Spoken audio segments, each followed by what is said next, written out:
Hello दोस्तों, मेरे channel सुख समृद्धि उपाय में आप सभी लोगों का हार्दिक स्वागत है। जो पूरे साल श्राद्ध नहीं करता हो, वो अगर सर्पित मावस पर श्राद्ध कर ले तो उसे पूरे साल का फल मिल जाता है।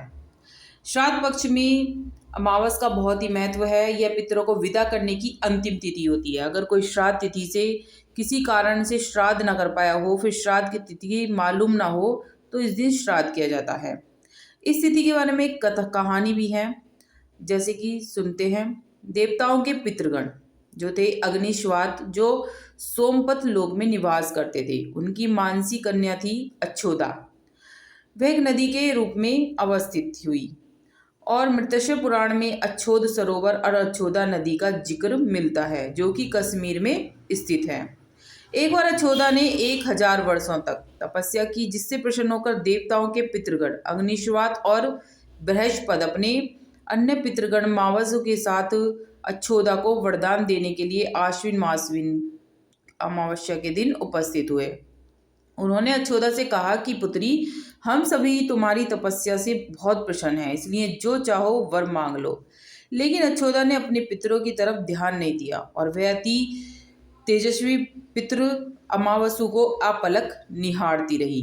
पितरों के बार बार कहने पर उसने कहा कि ये भगवान, क्या आप मुझे सचमुच वरदान देना चाहते हैं? इस पर तेजस्वी पितृ अमावस्यु ने कहा, हे अच्छोदा, वरदान पर तुम्हारा अधिकार सिद्ध है, इसलिए निसंकोच कहो। अच्छोदा ने कहा, भगवान, यदि आप मुझे वरदान देना ही चाहते हैं तो मैं तत्क्षण आपके साथ रमण कर आनंद लेना चाहती हूँ। अच्छोदा के इस तरह कहे जाने पर सभी पितृ क्रोधित हो गए। उन्होंने अच्छोदा को श्राप दिया कि वह पितृलोक में पतित होकर पृथ्वी लोक पर जाएगी। पितरों के इस श्राप दिए जाने पर अच्छोदा पितरों के पैरों में गिरकर रोने लगी। इस पर पितरों को दया आ गई। उन्होंने कहा कि अच्छोदा, तुम पतित योनि में श्राप मिलने के कारण मत्स्य कन्या के रूप में जन्म लोगी। पितरों ने आगे कहा कि भगवान ब्रह्मा के वंशज महर्षि पराशर तुम्हें पति के रूप में प्राप्त होंगे। तुम्हारे गर्भ से भगवान व्यास जन्म लेंगे और उसके उपरांत अन्य दिव्य वंशों में जन्म लेते हुए तुम श्राप मुक्त होकर पूर्ण पितृलोक में वापस आ जाओगी। पितरों के इस तरह कहे जाने पर अच्छोदा शांत हुई और अमावस्यु के ब्रह्मचार्य और ध्रेय के सभी पितरों ने सराहना की और वरदान दिया कि यह अमावस की तिथि अमावस्यु के नाम से जानी जाएगी। जो प्राणी किसी भी दिन श्राद्ध न कर पाए तो केवल मावस के दिन श्राद्ध तर्पण करके सभी बीते 14 दिनों का पुण्य प्राप्त करते हुए अपने पितरों को तृप्त कर सकते हैं। तभी से प्रत्येक मावस पर मावस तिथि को सर्वाधिक महत्व दिया जाता है।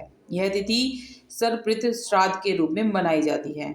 उसी पाप के प्रायश्चित हेतु कालांतर में यही अच्छोदा महर्षि पराशर की पत्नी एवं वेद व्यास की माता सत्यवती बनी थी। तत्पश्चात समुद्र के अंशभूत शांतनु की पत्नी हुई और 2 पुत्र चिंतागत और विचित्र वीर्य को जन्म दिया था। इन्हीं के नाम से कलयुग में अष्ट का श्राद्ध मनाया जाता है।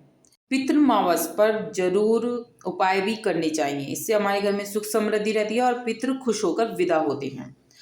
पितृमोक्ष मावस के दिन सुबह जल्दी उठकर पितरों के निर्मित घर का बना मिष्ठान, शुद्ध जल की मटकी पीपल के पेड़ के नीचे अपने पितरों के निर्मित रखकर महादीपक जरूर जलाएं।